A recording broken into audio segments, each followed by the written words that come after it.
Bom dia, pessoal. Bom dia para todo mundo. Que vocês tenham uma quinta-feira muito proveitosa e uma quinta-feira de paz e tranquilidade. Espero que você tenha dormido bem e que você se levante pronto para enfrentar um mundo que está em convulsão, né? Dos fenômenos naturais, por exemplo, cada vez mais severos, estão deixando assustada a população brasileira por causa do que está acontecendo lá em Juiz de Fora, né? Onde quase 50 pessoas já perderam a vida, um número que provavelmente vai ser amplificado ainda, porque tem muita gente desaparecida, e também porque a meteorologia, as previsões do comportamento do tempo para hoje, não são nada boas, né? Daqui até o fim de semana, ou seja, nos próximos 2 dias, pode chover mais de 300 milímetros naquela região, em Minas Gerais, onde houve tanta tristeza, né, com o acumulado de chuva dos últimos dias. Nós tivemos aproximadamente 300 milímetros de chuva encharcando o solo nos últimos dias. E é essa mesma quantidade que deve chover se a previsão da meteorologia se confirmar nos próximos 2 ou 3 dias. E isso afeta também todo o litoral, desde o sul da Bahia até a divisa de São Paulo com o Paraná, e coloca áreas como, por exemplo, de Petrópolis, onde tem também uma ocupação desordenada de morros, sob alerta do que pode vir a acontecer em função do aguaceiro que se prevê. Então essa é a tônica do noticiário de hoje, pontuada pela informação terrivelmente desairosa de que o governador Zema, lá em Minas Gerais, reduziu as verbas para combate a enchentes e para prevenção em 95%. Dos 135 milhões previstos para o orçamento do ano passado, ele liberou só 5 milhões. E aí acontece essa tragédia toda e o governador fica fazendo discurso prosélito aí para dizer que não tem nada a ver com essa história, né? E os números, infelizmente, aí não mentem. E a gente está vendo que o sofrimento é a melhor tradução para essa incúria administrativa, em que dinheiro que deveria estar atendendo gente que realmente precisa da ação do Estado é desviado para outras finalidades, inclusive para compor um caixa deficitário do governo de Minas Gerais, que esse governador que chegou lá prometendo: eu vou tratar Minas como empresário da iniciativa privada, e sai deixando lá um rombo bilionário, foi à justiça para não pagar os repasses da dívida à União, e agora vai pontuar o seu último ano aí de mandato com essas tragédias que se acumulam lá no sul de Minas Gerais, né? Vamos torcer então para que hoje não seja um dia de tempo muito impiedoso, muito inclemente, e para que as previsões da meteorologia não estejam certas, tá? E por falar em Minas Gerais, outra tragédia que se abateu sobre Minas Gerais foi aquela decisão de um desembargador, aliás, 2 desembargadores, que tiraram da cadeia, reformaram a sentença que veio da primeira instância, condenando um homem por ter estabelecido uma relação de natureza sexual e afetiva com uma menina de 12 anos, um homem de 35 anos de idade. Diante da pressão da opinião pública, esse desembargador, denunciado também por assediar sexualmente, inclusive um sobrinho, que ontem falou publicamente no Jornal Nacional, mudasse de ideia, como se fosse possível alguém reconsiderar uma decisão tão grave quanto a que ele tomou e passar a enxergar a gravidade onde antes ele vinha uma situação de plena normalidade. Mas, enfim, é melhor isso do que deixar como estava, você não acha? É isso. E mais outro assunto em destaque no dia de hoje é que esquenta lá em Brasília a discussão em torno da emenda 6x1. Hoje no N1 vocês vão ver uma matéria com o Guga Noblar cobrando posição de deputados lá em relação a esse assunto e vai notar que eles têm dificuldade em assumir, né, os deputados da direita, especialmente os bolsonaristas, têm dificuldade em assumir que estão contra esse projeto que tem, né, uma alma assim tão popular, que de repente incendiou a opinião pública brasileira a seu favor, e agora o patronato, né, os maus patrões desse país, os exploradores dos trabalhadores querem vetar lá no Congresso Nacional. E aí a direita começa a se articular. Isso é o que a gente vai ver durante o dia de hoje. Antes de começar o noticiário, eu falo todo dia com meu amigo Alex Amorim, que hoje deve estar feliz da vida. Alex, bom dia, meu caro. Aliás, eu cruzei com o Alex aqui na redação mais cedo, até esqueci de dar os parabéns para ele, porque o Palmeiras voltou a ganhar, Alex. Fez as pazes com a vitória, é isso? Isso mesmo, bom dia nossa audiência, bom dia a todos, bom dia à comunidade do ICL.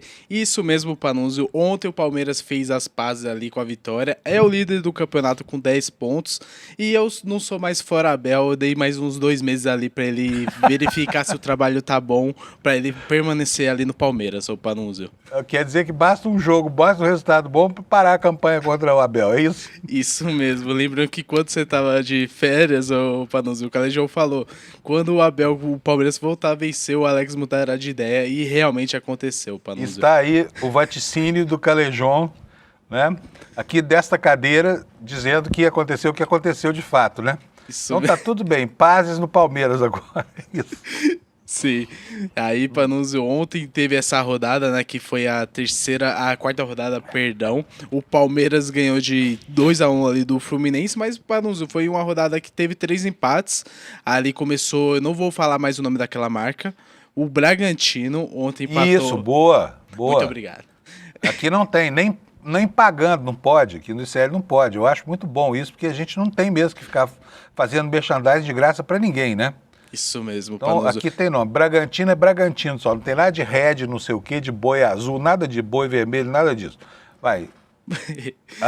Voltando às origens ali do Bragantino, empatou 1-1 ali com o Atlético Paranaense, o Remo empatou 1-1 ali com o Internacional jogando em casa, e outro empate que teve na rodada foi entre Cruzeiro e Corinthians. O Corinthians estava com o time meio misto porque tá pensando ali na rodada, na semifinal ali do Paulista, e foi um ótimo resultado ali pro nosso Coringão.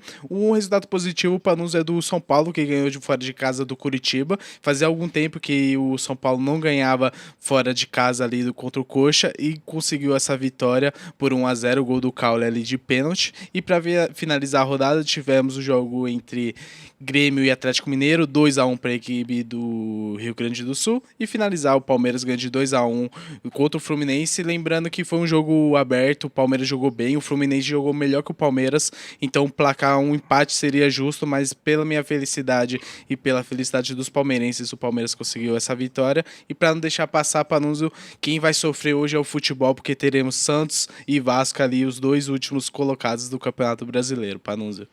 Disputando o quê? Quem perde mais? Isso, disputando o pior futebol do Brasil. Beleza, 2026. Maravilha. Ó, vai arranjar encrenca com isso. O pessoal, qual que é? Vasco, quem mais? Vasco e Santos. O Panunzio, mas quem me disse isso foi o Caio Marinado, nosso supervisor. Então não vamos causar intriga. O Caio não tá com moral nenhuma, não. Ontem nós perdemos de novo nas loterias aqui. Tá difícil, viu? Vamos nessa, Panunzio. Vamos nessa. Um abração, Alex. Obrigado pela conversa aqui. O Alex volta à sua condição de diretor de TV. A qualquer momento, de palpiteiro, mora aqui do nosso programa, porque ele é quem manda em mim aqui. Ele fala a todo momento que eu posso e que eu não posso fazer. Pessoal, o seguinte, eu vou apresentar para vocês aqui as manchetes do site do ICL Notícias primeiro, depois eu vou falar da meteorologia, porque a meteorologia deixa de ser um assunto fortuito ou uma parte integrante aqui do nosso programa por mera formalidade, passa a ser o centro do noticiário por causa dessa história das chuvas todas que estão massacrando lá o sul de Minas Gerais. Então quero mostrar para vocês, está aqui já no vídeo, o Alex já colocou, esse aqui, eu vou até dar um refresh aqui na página, aí ó, porque muda, tá? Todo dia 7 horas da manhã muda e muda a manchete aqui. Mas vamos lá, olha, o assunto principal neste momento no nosso site é esse aqui, olha. O Centrão quer o governo no debate antes de votar a regra sobre penduricalhos, essa doença que acomete o Brasil desde o seu descobrimento, quando o Pedro Vaz Caminha pediu ao rei de Portugal que tirasse um genro dele do degredo e ainda arranjasse uma boa colocação do serviço público lá em Portugal. Isso foi na primeira caravela, hein? E de lá para cá só fez piorar, a ponto de virar um descalabro completo, né? No que se tornou aí, nós tivemos aí 2 semanas atrás o presidente da Câmara, Hugo Mota, inventando uma lei para fazer penduricalhos que serviriam para funcionários com nomeação política, que não passaram por concurso público e nada, e criando, inclusive, uma condição especialíssima de poder furar o teto da Constituição, inclusive dobrando, né, o valor do teto com verbas indenizatórias, que, na verdade, nada mais é do que salários disfarçados de dinheiro que tem que ser reposto, porque decorre de venda de férias, de horas extras, coisa toda, tudo que eles não fazem, mas cobram, né? Tudo que eles não fazem, mas cobram. Então, vamos lá. Então, o Centrão está criando dificuldades. O Centrão ama um penduricalho, como se viu pela atuação do Hugo Mota e de todos os deputados que aprovaram a criação dos penduricalhos lá para os funcionários do Congresso, mas o Centrão quer botar o governo na parada. A gente vai ver isso, né? E o ministro Flávio Dino, nessa segunda manchete aqui, disse que o julgamento dos penduricalhos não ameaça nenhum direito do funcionalismo, até porque estourar o teto constitucional não é direito de ninguém, embora tenha se transformado numa tradição, numa cultura aqui no Brasil, né? A segunda manchete é essa que eu falei, do desembargador lá de Minas Gerais, esse sujeito aqui que está na capa do nosso site aqui, que deve estar muito envergonhado, né, de ter sido pego numa ação absurda, assim, de tirar da cadeia um sujeito que aos 35 anos de idade foi viver com uma menina de 12 anos de idade, uma criança, né? E agora, olha aqui, olha, tá aqui na nossa capa uma análise falando o seguinte, sobre a relativização do estupro. Na linguagem jurídica, isso tem um nome que é um estrangeirismo, é a palavra distinguish, né? Que é uma doutrina que os magistrados usam para tomar uma decisão diferente daqueles antecedentes que compõem a jurisprudência, tá? Em nome dessa excrescência foi que este sujeito aqui, agora acusado inclusive pelo sobrinho de ser um degenerado, né, voltou atrás na sua decisão e mandou para a cadeia não só o sujeito de 35 anos que abusava dessa menina, como a mãe dela também, que ela concordava com isso, ela permitia essa relação que hoje, claro, a sociedade reconhece como estupro de incapaz, tá bom? E aqui nas manchetes subsequentes, olha, o desembargador responde a 5 denúncias da mesma natureza após a polêmica sobre o estupro de vulnerável, né, que foi o que aconteceu. Vamos agora para os destaques secundários aqui no cantinho direito da nossa página. Olha, infelizmente esse aí é o placar, são 47 pessoas mortas até agora, 20 pessoas ainda desaparecidas e contando, né? Uma tristeza isso que está acontecendo em Minas Gerais. Daqui a pouquinho o Kleber Lourenço vai contar para a gente como é que o coronel Marcelo Câmara, que abriu a polêmica sobre o trabalho na prisão dos condenados do 8 de janeiro, conseguiu finalmente a autorização do Supremo para trabalhar, tá bom? E vocês vão conhecer com a Amanda Miranda aqui o tal ICE de Floripa. É uma Gestapo inventada pelo prefeito da cidade para constranger moradores de rua. Já foi flagrada nisso aí, né? Nisso, quer dizer, é o ressurgimento das milícias fascistas do Brasil. Florianópolis está na ponta desse processo, né, fazendo jus ao título de capital mais reacionária do país. Temos também no nosso site aqui uma análise sobre uma decisão do ministro Flávio Dino de ontem, desmascarando, desmontando o esquema oligárquico que vigora ainda lá no interior de Pernambuco e que ontem colocou abaixo, pulou o muro das proteções institucionais e foi atrás dos negócios do senador Fernando Bezerra e família, tá? São várias famílias célebres lá do interior do Nordeste, especialmente do estado de Pernambuco.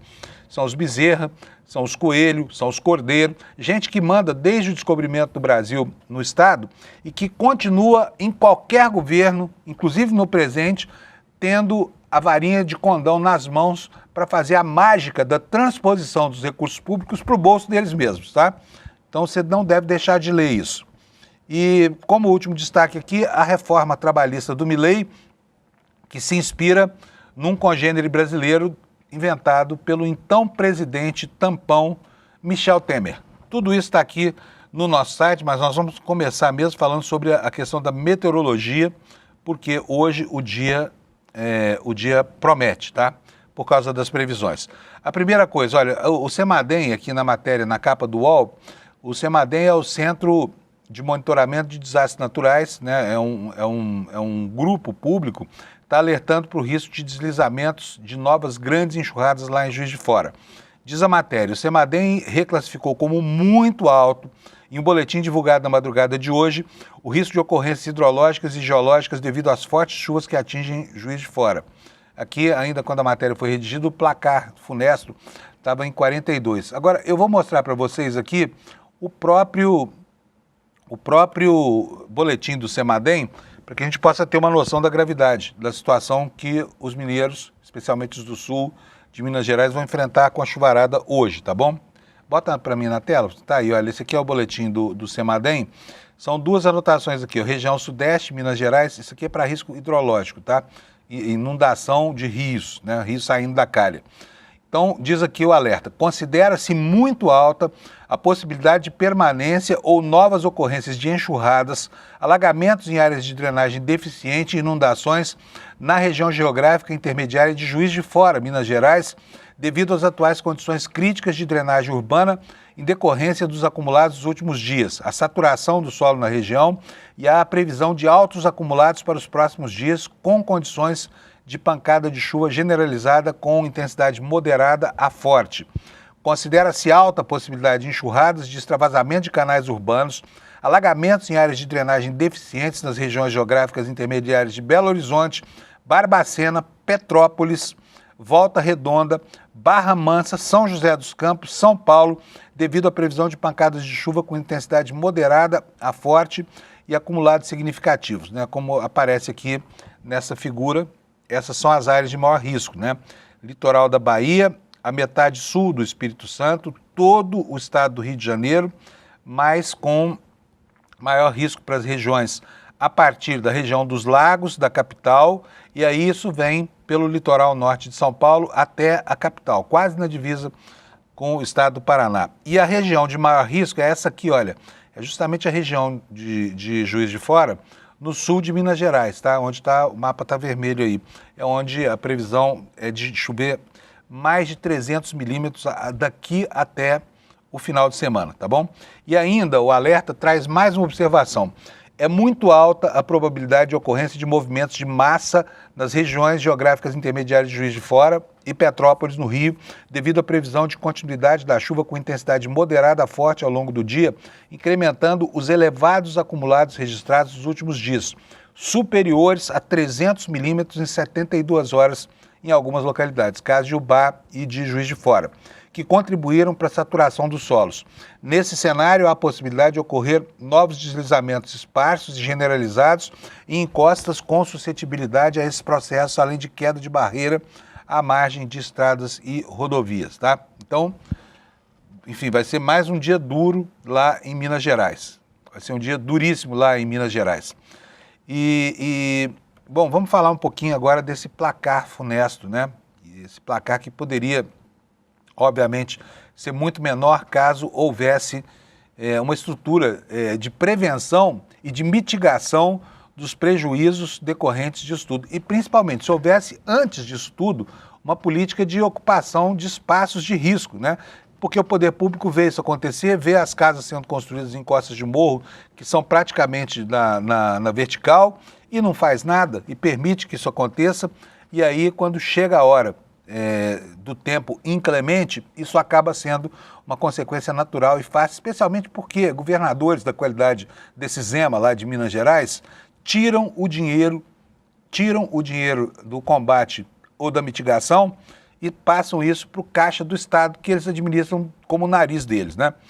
Então tá aqui a manchete para vocês sobre as consequências, o número é pavoroso, 47 pessoas morreram nas chuvas só lá na zona da mata de Minas Gerais, tá? E o intertítulo aqui informa pra gente que que há 3 mil pessoas desabrigadas só em Juiz de Fora, 400 desalojadas. Em Ubá, há 26 desabrigados e 178 pessoas desalojadas, né? E o quadro é muito ruim de se ver, olha, vocês podem ver por esse registro fotográfico, né? A desgraça toda, né, de ter que tirar debaixo de toneladas e toneladas de escombros, corpos e pessoas feridas que não vão resistir à pressão dos desmoronamentos, né? A matéria é da Agência Brasil e ela nos informa o seguinte: subiu para 47 o número de mortes na zona da Mata Mineira por causa de temporais e deslizamentos de terra que atingem a região desde a última segunda-feira.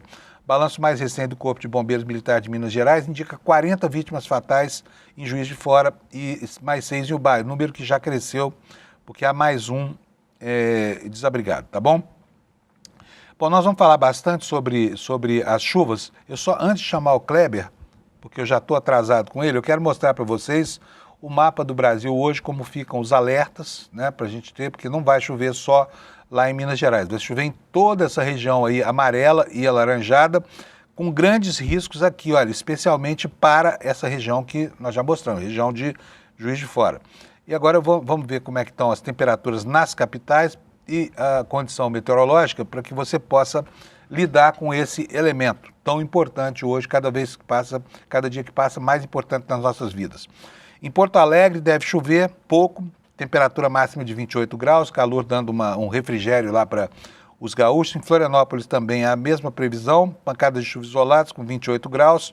Em Curitiba a temperatura máxima vai a 23, em São Paulo nuvens, pancadas de chuva, trovoadas isoladas no horizonte, né, com alerta aí para o dia inteiro para ocorrência de chuvas torrenciais. E aqui nós tivemos, gente, veja se pode isso, o sujeito é da Enel, a pior distribuidora do Brasil, disparado, né?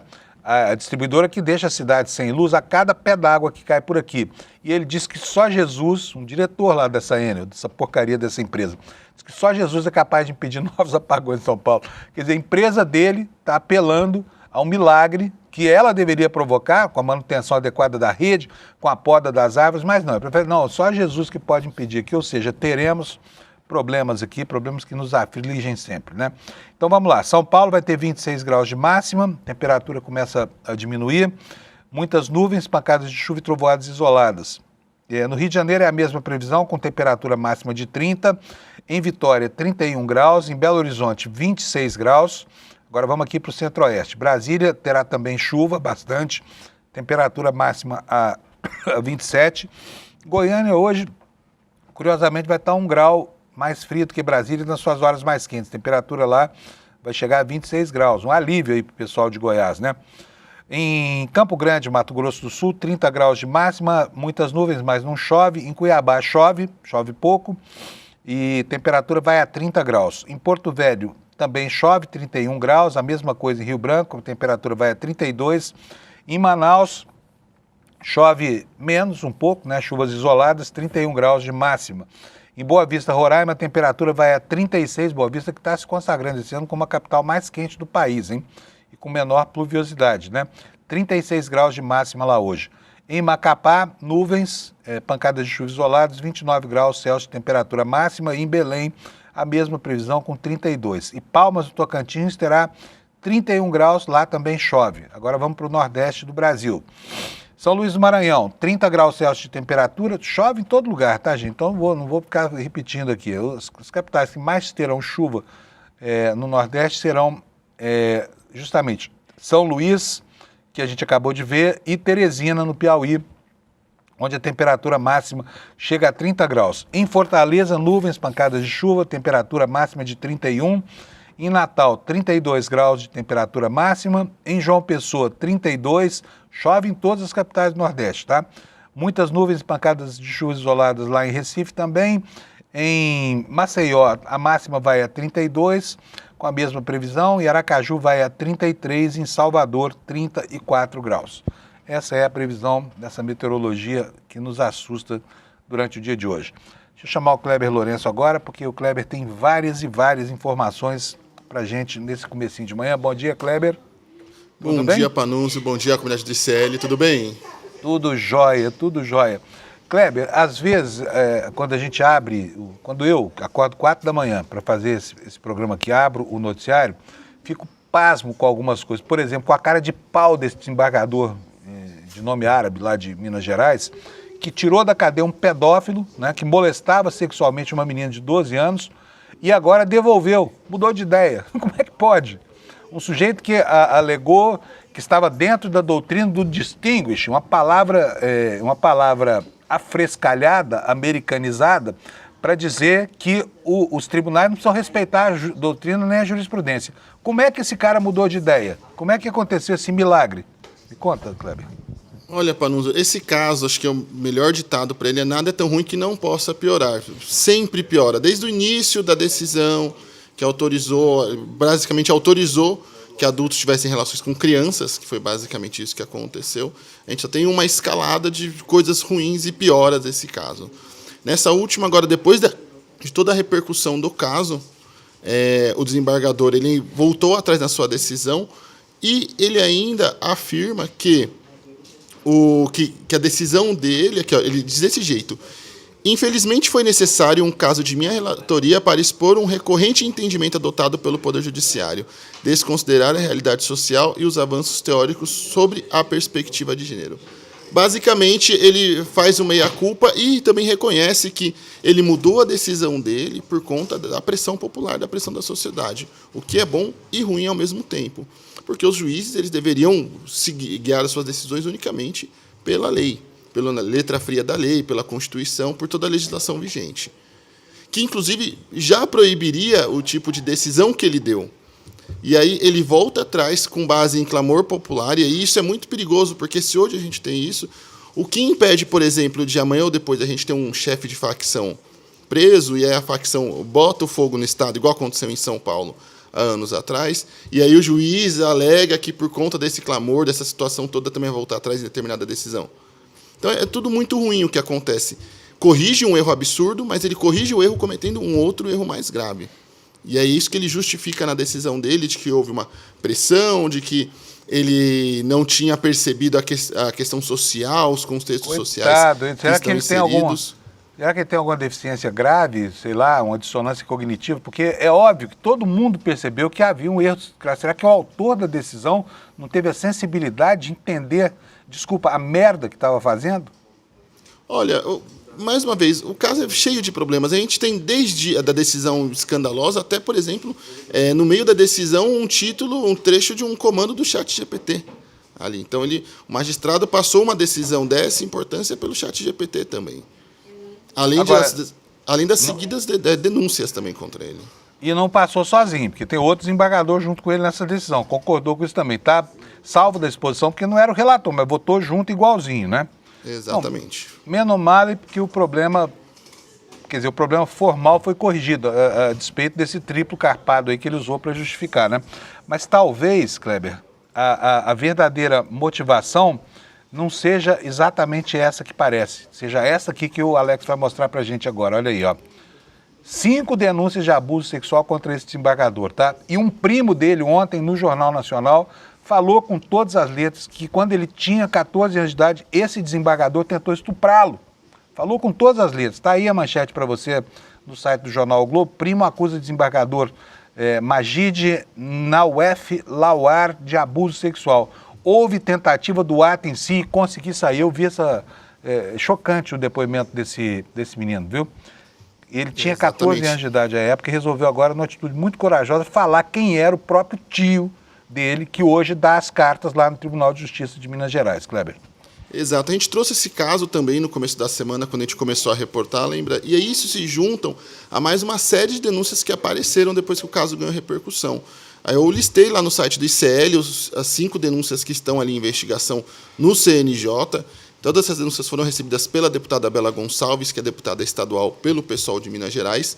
E aí, só recapitulando, a gente tem esse caso que a gente comentou agora, que foi o primeiro ali, o estopim do parente do desembargador. E aí a gente tem depois, na esteira desse relato, um relato de uma ex-funcionária que trabalhava na casa do desembargador, que também fez uma acusação nos comentários. Ontem nós trouxemos 2 casos de estagiárias desse desembargador que alegam também terem sido assediadas e alvos de abusos desse desembargador. E, por último, também chegou essa semana um relato para a deputada Bela Gonçalves sobre uma pessoa que trabalhou ali. A gente, obviamente, tem o cuidado de não identificar as vítimas, mas que reitera esse relato de um suposto padrão de abuso e de assédio por parte do desembargador.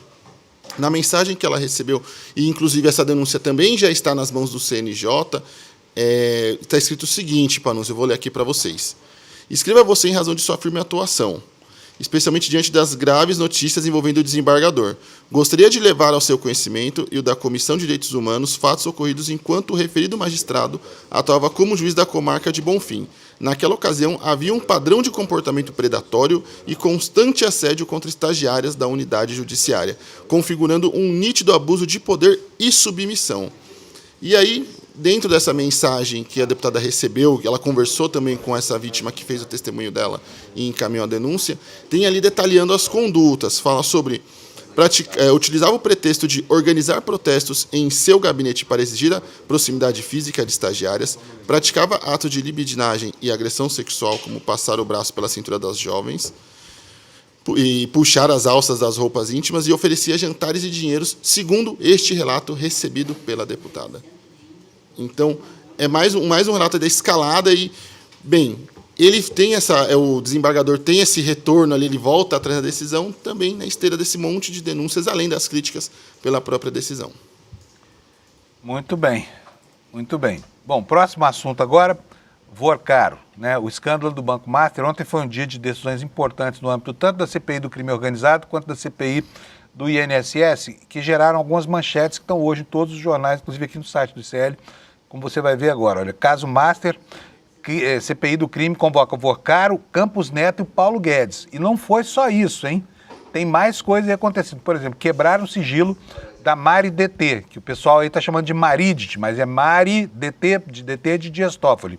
Aquela empresa que, segundo o Dias Toffoli, é dona do... Não, segundo o Dias Toffoli, que é a dona de uma fração do Taiaiá, foi dona e da qual ele era associado. Estava escondido lá na condição de sócio anônimo dessa empresa, que tinha os irmãos dele, inclusive um que era padre, como administradores.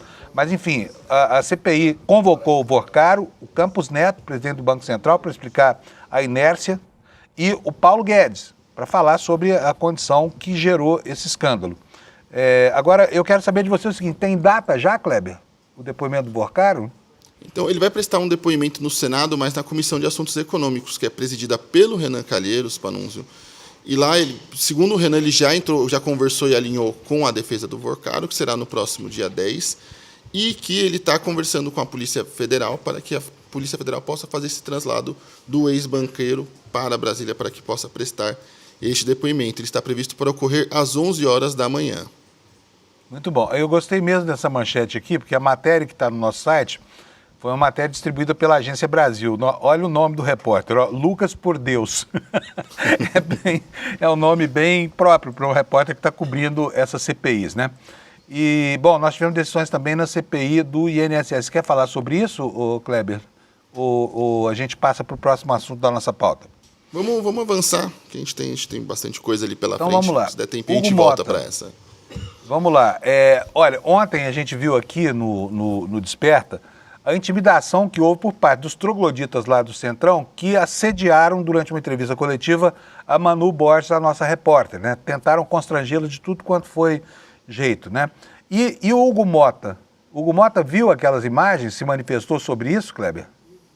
Olha, eu encaminhei as imagens para a equipe do deputado e presidente da Câmara, Hugo Mota, e pedi um posicionamento. E eles retornaram falando que não vão comentar o assunto. Então, nós temos um caso de agressão, de intimidação mesmo, de uma jornalista dentro da Câmara dos Deputados, e o presidente decidiu se omitir da situação. O que não é nenhuma surpresa, lembrando o episódio recente da ocupação do plenário da Casa pelo deputado Glauber Braga, que culminou com a agressão de jornalistas, empurra e confusão por parte da Polícia Legislativa também. E esse caso foi tratado de forma também muito lateral e desdenhosa pelo presidente da Câmara, Hugo Mota. Reforço, é muito importante fixar o nome de Hugo Mota, porque ele vai disputar as eleições esse ano, a reeleição para deputado, então é muito importante para a nossa audiência não esquecer o nome desse parlamentar. E ele, na época do Glauber Braga, ele inclusive proibiu a entrada de jornalistas que fossem fazer imagens da retirada do deputado. Ele atacou diretamente o trabalho da imprensa naquela ocasião, e agora nós temos um jornalista atacado e o presidente da casa decide se omitir e não comentar a situação. Lamentável. Também já dizia o velho e bom Barão de Tararé que de onde nada se espera, daí é que não sai nada mesmo. Portanto, não há nenhuma frustração, porque a gente realmente não esperava nada nesse sentido do presidente da Câmara, né? Validando aqui o que dizia. Até aproveitando, porque eu até mandei um link para você, para você conseguir abrir para a gente dar uma olhada. O Hugo Mota do Republicanos, e saiu hoje de manhã uma entrevista do presidente do Republicanos também, que é um outro show de horrores à parte, que vale a gente chamar a atenção e ter um pouco mais de atenção, que ele ataca, inclusive fazer também esse adendo. Parece que o principal mote das campanhas contra o fim do 6x1, que atacam as campanhas que querem acabar com a escala 6x1, é basicamente consistindo em chamar os trabalhadores de vagabundos. A gente já viu outras matérias na imprensa falando disso, agora a gente tem o presidente do Republicanos falando que alertou o Mota contra o fim do 6x1, e o parlamentar ainda afirmou que o presidente do Republicanos, partido de Hugo Mota, ócio demais faz mal.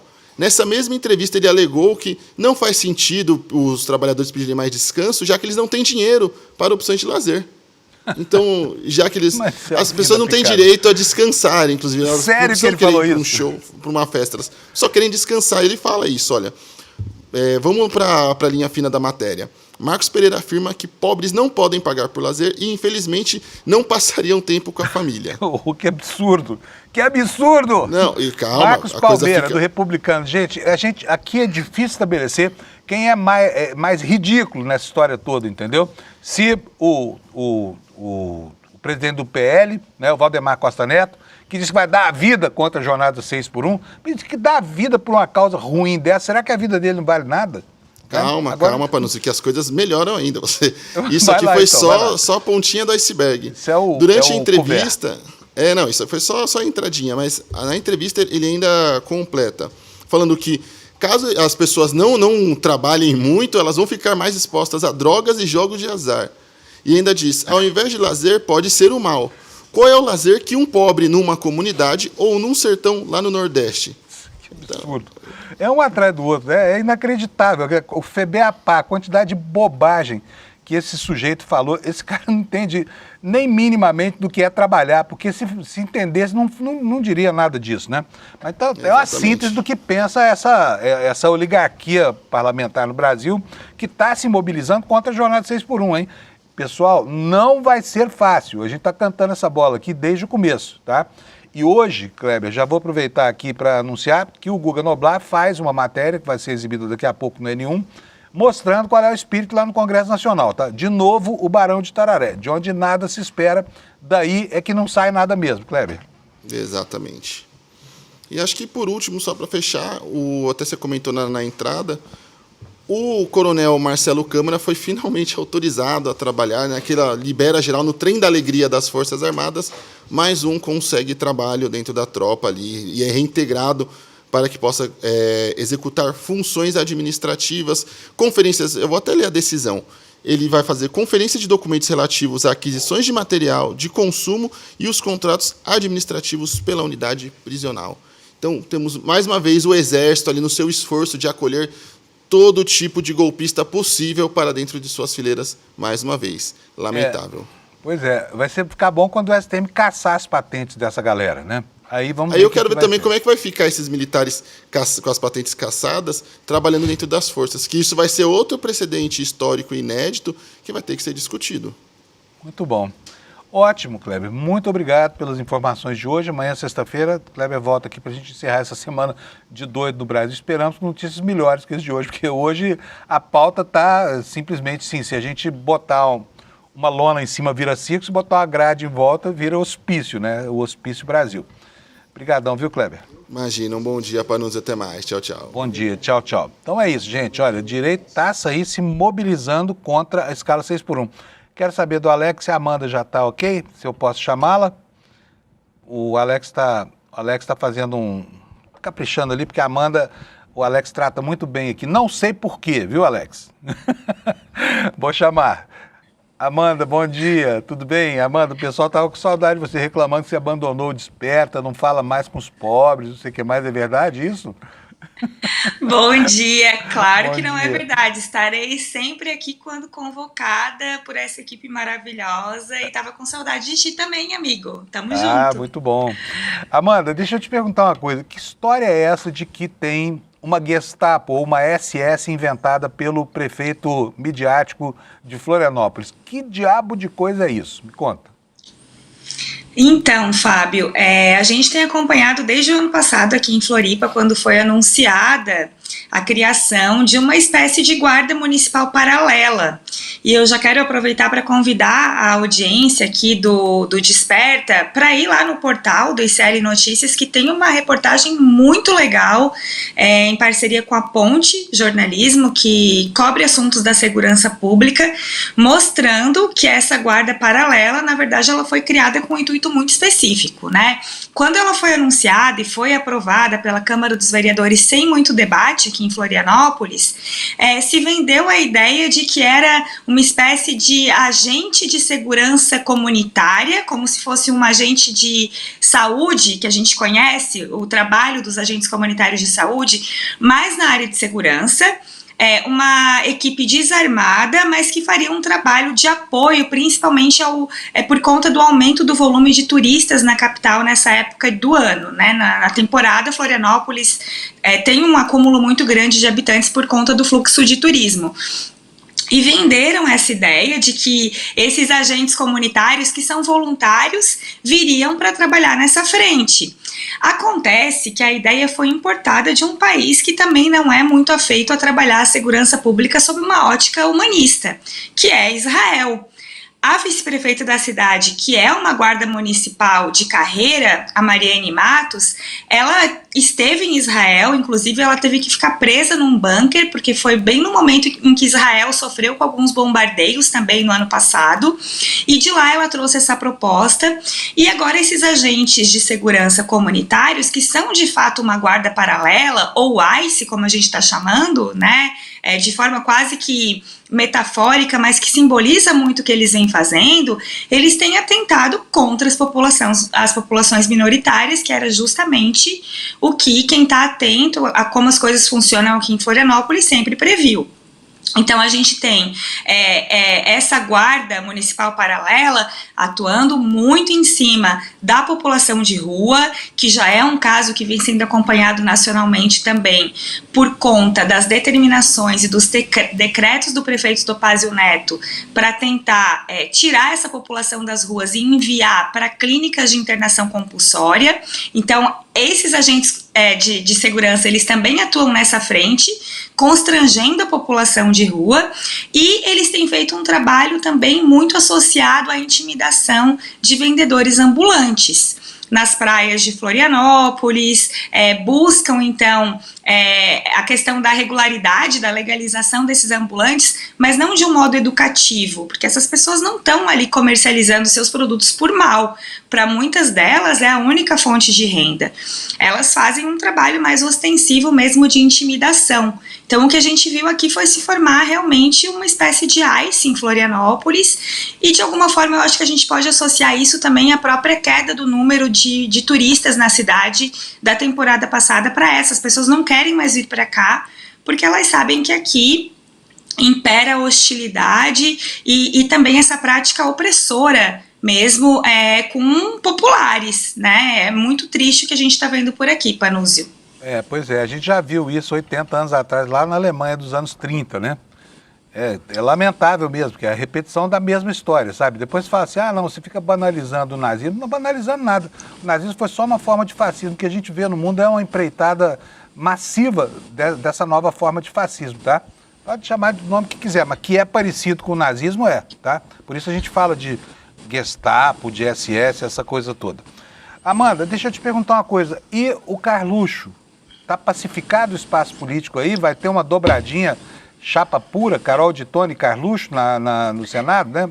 Você falou em vendedor ambulante, falando de senador ambulante, porque esses bolsonaros, né, saem por aí deambulando pelo país, interferindo em processos locais. Mas parece que está dando certo para ele aí, finalmente, fechar na chapa, é isso? Isso mesmo, a gente viu ontem a primeira foto oficial, a imagem oficial dessa chapa pura, e eu quero aqui trazer já também uma relação com o cenário nacional.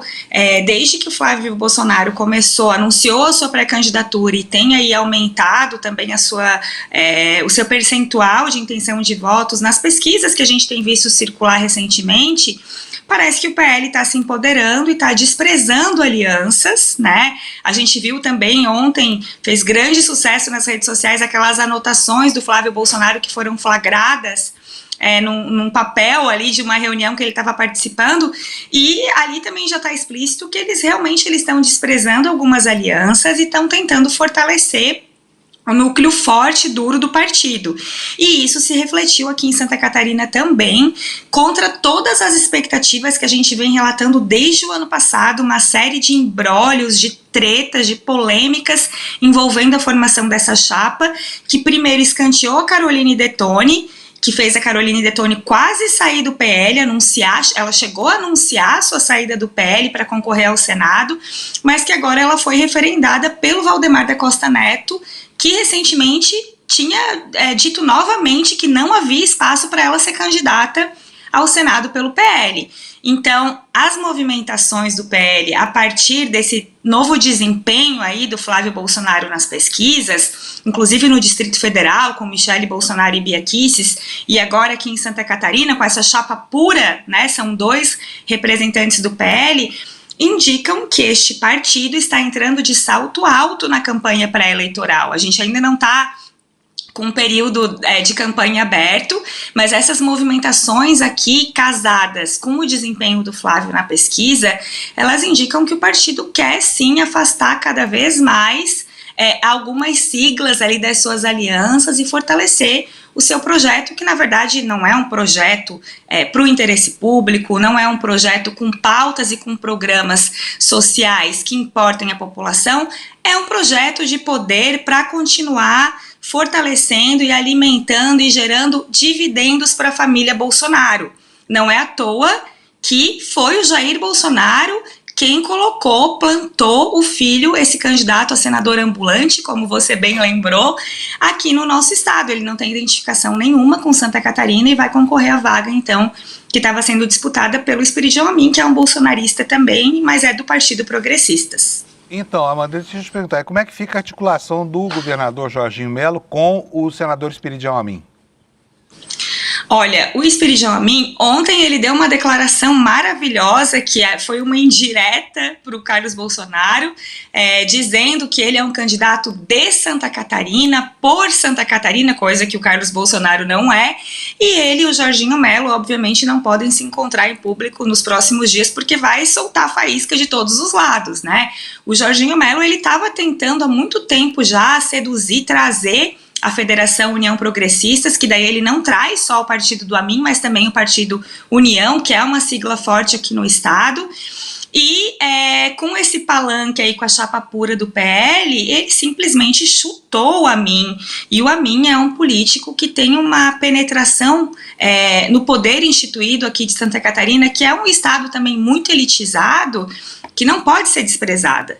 E eu tenho certeza, Panúzio, que o Jorginho Melo também está contrariado com essa decisão, porque apesar de ser também bolsonarista e de se apresentar nessas pautas ideológicas, ele sempre foi um político de articulação. Então ele sabe o quanto a aliança seria importante. Só que agora ele perdeu a chance, pelo menos temporariamente, porque a gente também pode ter outros capítulos, né, pela frente. Essa eleição vai ser curiosa aí em Santa Catarina, viu? Quero ver o que vai acontecer, porque me parece que o cenário está apontado. Ou o Carluxo dança, né? No movimento alimentado pela indignação do eleitor de Santa Catarina, que tem orgulho local, orgulho patriótico, vamos dizer assim, de ser catarinense, e o senador Espiridião Amin, que é uma máquina de votos, né? Um político extremamente tradicional, está na política, sei lá, há um século. Acho que nunca perdeu eleição na vida, foi governador, foi senador, foi constituinte, enfim, é um quadro importante. Vai ser interessante ver essa disputa, viu, Amanda? Vai, e só para complementar, Panúzio, a gente também pode ter um fenômeno aí a partir dos eleitores de esquerda, né? A gente tem já um pré-candidato que ainda não foi formalizado, mas que a gente tem acompanhado por aqui, deve ser o presidente do Sebrae, Décio Lima, que é uma pessoa muito próxima ao presidente Lula e que foi candidato ao governo, inclusive foi para o segundo turno em 2022, mas a gente sabe que os eleitores de esquerda, eles vão tentar, talvez até fazer um voto útil, eventualmente, além de votarem no candidato de esquerda, mas também podem fazer um voto útil para tentar limar o Carlos Bolsonaro do Senado. Então essa eleição ela vai ser completamente imprevisível, mas eu volto a dizer, a gente continua aqui torcendo pela briga, porque enquanto os bolsonaristas brigam, a gente vai cavando espaço para a democracia. Muito bom, Amanda. Super obrigado pela sua participação aqui no programa hoje. A gente está esperando sempre você aqui, tá bom? Obrigada, amigo. Um beijo para todo mundo da comunidade série. Um beijo, Amanda. Tchau, tchau. Tchau. Amanda Miranda, sempre conosco aqui, trazendo essa informação boa só para você que nos assiste aqui. E você tem a informação com semanas de antecedência antes que ela chegue aos jornais. É o que tem acontecido aqui com relação a esse cenário que aparece lá em Santa Catarina, que reflete, de certa forma, como uma espécie de metáfora, uma metonímia do que será o processo eleitoral esse ano. Agora nós vamos do sul para o nordeste, porque ontem houve uma operação policial, a Polícia Federal colocou em evidência, o ministro Flávio Dino autorizou, né, um dos próceres da direita pernambucana, um oligarca de muitas gerações, que é o senador Fernando Bezerra. A matéria está na capa do nosso site aí, eu vou mostrar para você. Olha aí, PF mira aí senador Fernando Bezerra Coelho e filho. Eu acho engraçado são os nomes aqui, porque o que tem de nome de bicho nesses sobrenomes dele aqui, Bezerra, Coelho, Carneiro, Cordeiro, né? Enfim, PF mira aí senador Fernando Bezerra Coelho e filho em operação sobre desvio de emendas. O grupo investigado pode ter movimentado bilhões de reais em recursos públicos. E esse homem foi um cara importantíssimo, né? Tão importante que autoridades do governo passado diziam para ele assim, senador, em Pernambuco é do senhor, como se houvesse assim, né? O patrimonialismo não se limita mais à transferência de riqueza, ele também significa transferência de territórios, né? Enfim, tivemos aqui, é uma matéria que está no nosso site aqui, que você pode dizer, que diz o seguinte, olha, a Polícia Federal realizou ontem a Operação Vassalos, que apura um suposto desvio de emendas parlamentares envolvendo fraudes e licitações, corrupção, lavagem de dinheiro. De acordo com as investigações, o grupo investigado pode ter movimentado bilhões de reais em recursos públicos. Então, foram cumpridos 42 mandados de busca e apreensão, e não se limitou a Pernambuco. Também houve operações policiais na Bahia, São Paulo, Goiás e Distrito Federal, medidas autorizadas pelo Supremo Tribunal Federal, que tinham, entre outros, o senador Fernando Bezerra Coelho como um dos alvos. E aqui, quero chamar a atenção de vocês, eu não vou ter tempo de ler para vocês um trecho muito grande disso aqui, mas eu estou recomendando matéria do Lula Costa Pinto no nosso site, explicando qual é a engenharia de controle social e de desvio de dinheiro que essa gente montou lá em Pernambuco. A manchete é essa: Dino estoura clã dos coelhos e modus operandi oligarco via orçamento da União. E aqui o Lula vai nos explicar como é que funcionava o esquema das fraudes à licitação. Ele diz o seguinte: o rol designativo, eu vou ler no trecho que aborda mais diretamente o problema. Olha só, tudo se dá exclusivamente em Petrolina, né? Petrolina, às margens do Rio São Francisco. A cidade é joia e pequena metrópole do sertão de São Francisco, no coração do Nordeste. A empresa, que tem as portas das burras públicas escancaradas para executar obras cruciais nas administrações de Miguel Coelho, que governou, filho do ex-senador Fernando Bezerra Coelho, né?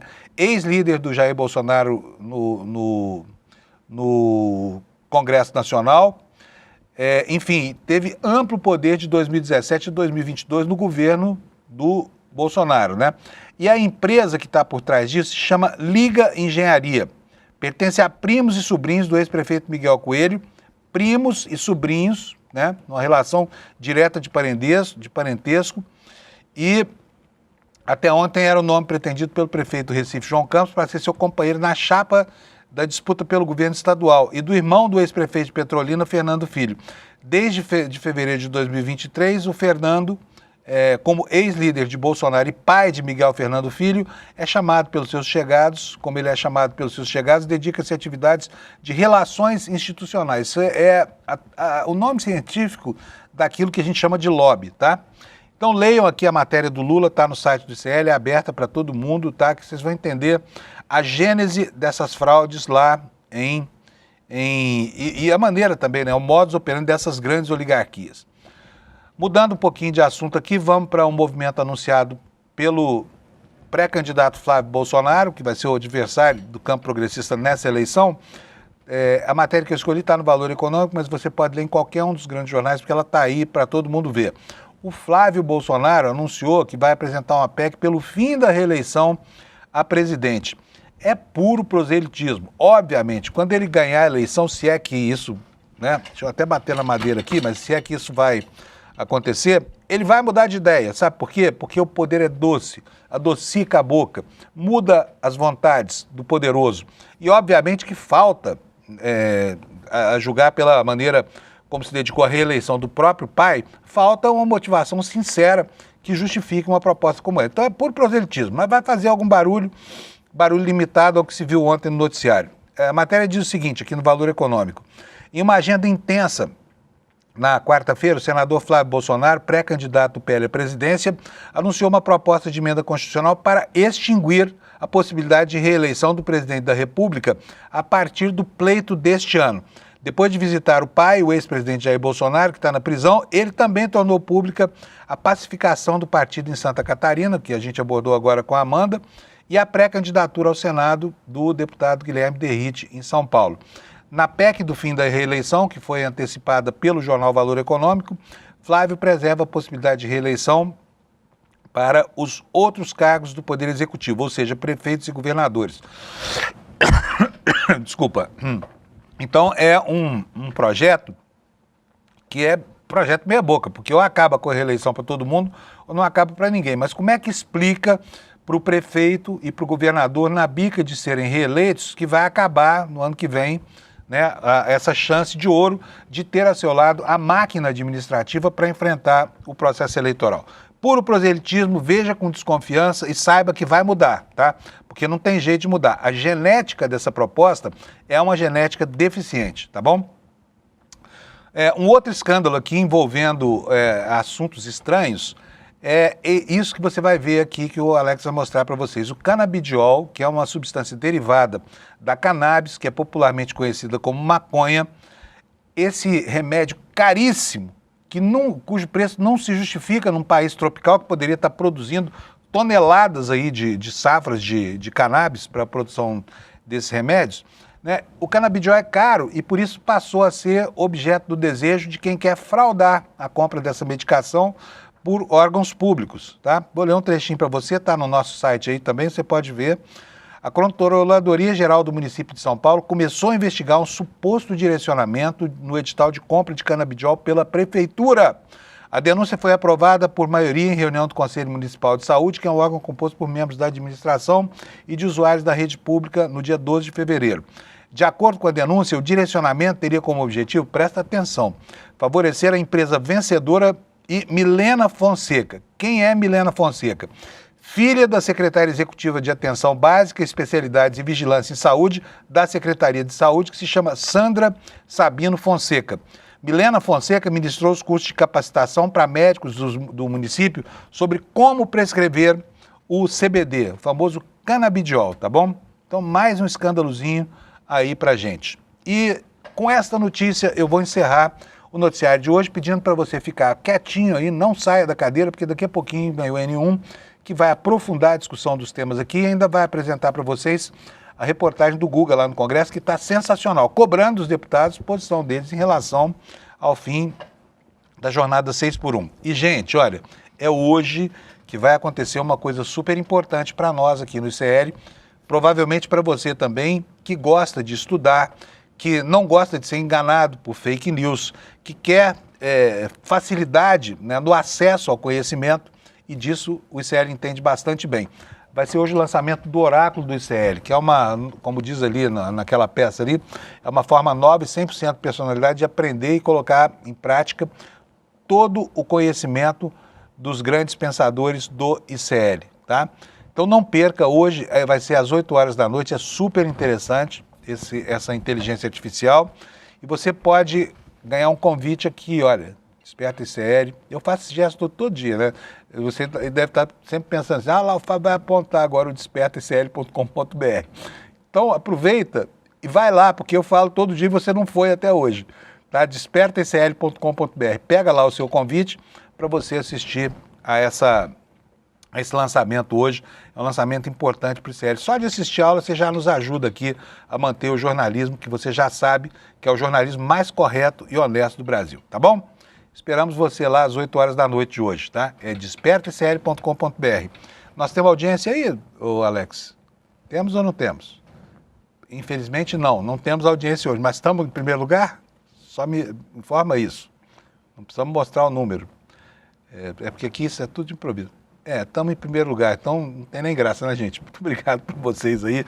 Isso está virando uma rotina. Faz tempo que a gente não termina o programa aqui em primeiro lugar na audiência da internet. Muito obrigado pelo privilégio de ter você como nosso telespectador aqui, tá? E bom dia, até amanhã, sexta-feira, a gente volta para encerrar a semana. Tchau, obrigado. Visualiza aqui a situação. Você está no encontro da família, você está na mesa do bar com os amigos da escola ou da faculdade e de repente surge um daqueles temas polêmicos. E aí você está lá do outro lado, a tia do Zap, o cara da extrema direita, não sei o quê, e começa a argumentar do lado dele, você puxa os seus argumentos, a discussão começa a elevar ali o tom, a temperatura, e você precisa de uma grande cartada para inquestionavelmente ganhar aquela discussão. Pois é, o ICL criou uma ferramenta que vai te dar esse superpoder. É como se no meio da discussão você pudesse trazer para o seu lado o João César Castro Rocha, o Gessé Souza, a Marilena Chauí, o Michael Sandel, o Domênico de Masi, os maiores professores e professoras do mundo, mas de uma maneira rápida, prática e detalhe, pessoal. É uma ferramenta que não existe no mundo e é fruto de mais de um ano de trabalho de uma equipe enorme do ICL. Ela muda o jogo completamente. Ela se chama Oráculo ICL e vai ser revelada no dia 26 de fevereiro às 8 horas da noite.